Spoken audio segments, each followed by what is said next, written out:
A little over a year ago, Disney overdosed on skooma, and their delusion really went off the rails when they finally launched their Star Wars Hotel experience. This was a prime receptacle for spitballs and tomatoes. Boos heard around the world because it was laughably overpriced and extremely confusing on what you were even paying for in the first place.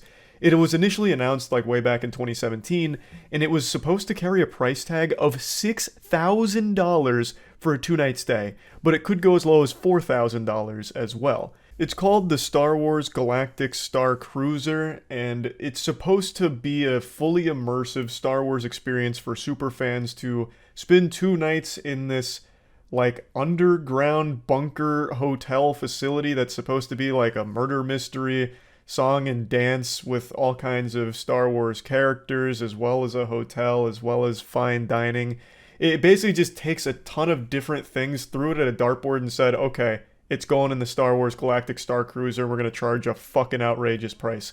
At $4,000 or $6,000 for 2 nights, I would expect to have a room on a legitimate fucking spaceship. With that amount of money, those rooms better be coming with that titty alien that Mark Hamill milks in the movie. Like, that is a crazy price tag. $1,200 per person per night?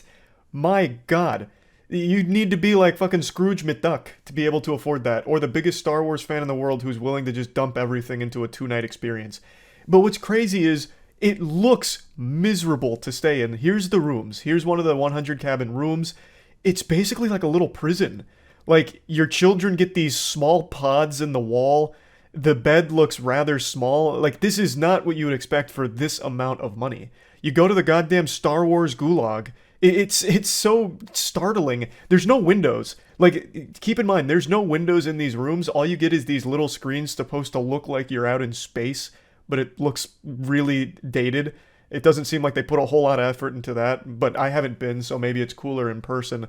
But there's no windows, so you're basically going in there into like a goddamn stasis chamber there, 2 days away from the world. And when you're not forsaken to your solitary confinement room on the Star Wars Galactic Loony Bin, you get interactive theater out the wazoo, which to me sounds like one of the circles of hell somewhere, where you can't escape theater and people in character for Star Wars 24/7.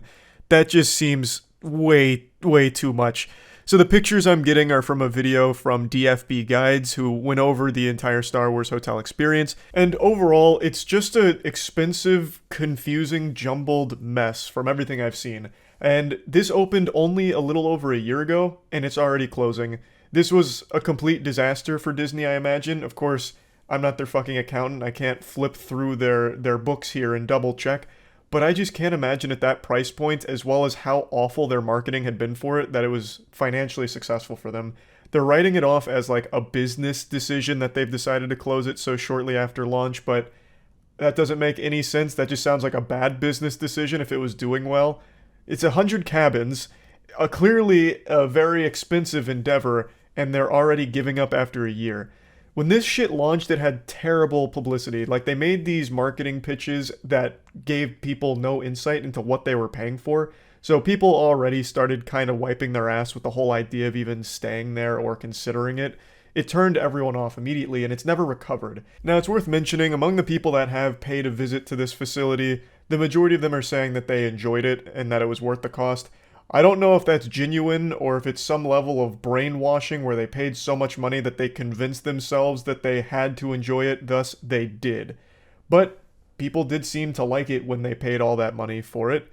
And that makes sense because if you're a super fan of Star Wars, there's nothing you're going to dislike about it. You're just perpetually inundated with constant stimulation of Star Wars shit, so I imagine most fans probably would have loved it. I still don't know how you could really like the rooms, though. Even in all the videos I've seen and all the people that visit the rooms, they are super small for how much you're paying. You are not getting like a luxury cabin.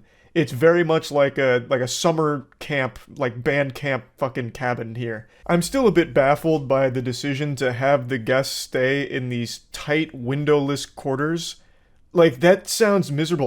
Why that? Like, what's the next Star Wars hotel gonna be? Pay $10,000 and we'll freeze you in carbonite like Han Solo? Like, this is not a comfortable stay, which I think is just ridiculous for how much you're paying to be there. And where you sleep in a hotel, I would argue, is the most important thing about a hotel.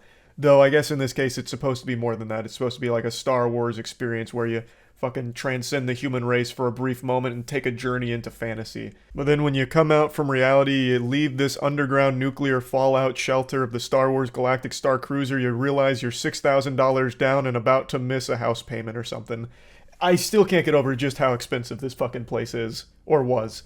The final voyage is coming up in September, so it's on its way out, but still.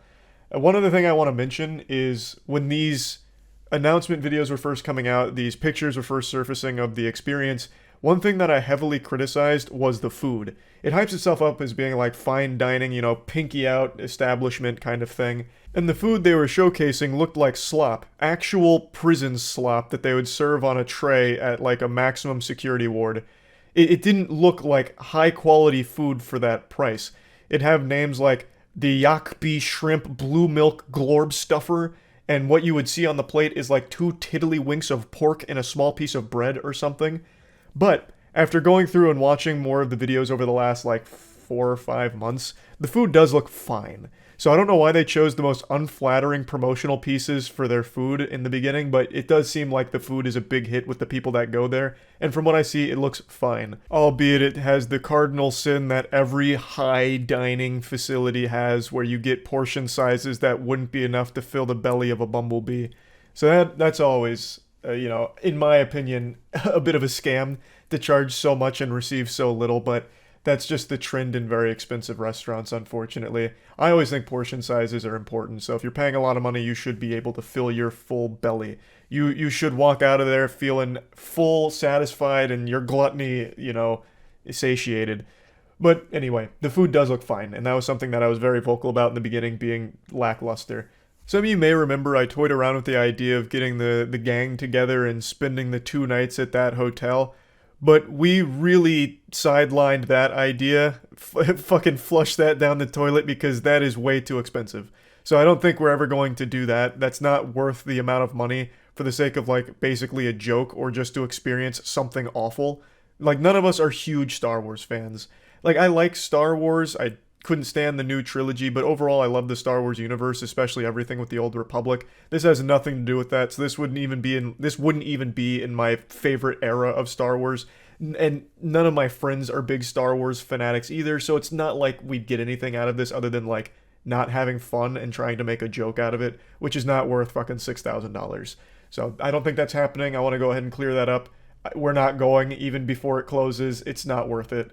Now, at the funeral for the Star Wars Hotel, Disney's trying to put on a strong face, saying that this premium boutique experience gave us the opportunity to try new things on a smaller scale of 100 rooms, and as we prepare for its final voyage, we'll take what we've learned to create future experiences that can reach more of our guests and fans. I'm not on the Disney Superstar Board of Directors or anything, but I'll offer you some free consultation here. Lower the price. No one is paying $1,200 per person per night.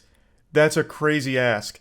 You could have saved yourself a huge headache if you just made this more accessible financially for most people.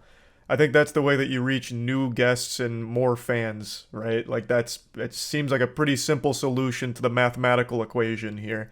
So I think it was just way too expensive. I have no doubt there's a lot of people that probably would have loved to go there and couldn't afford to. So they completely missed out on that entire market. Now, like I said, they are trying to treat it like a learning experience, and I have no doubt they fucking learned a lot from this. They invested a ton into the project, a lot of time and a lot of money, and they're kind of eating shit on it, it seems. So, yeah, that's really about it. See ya.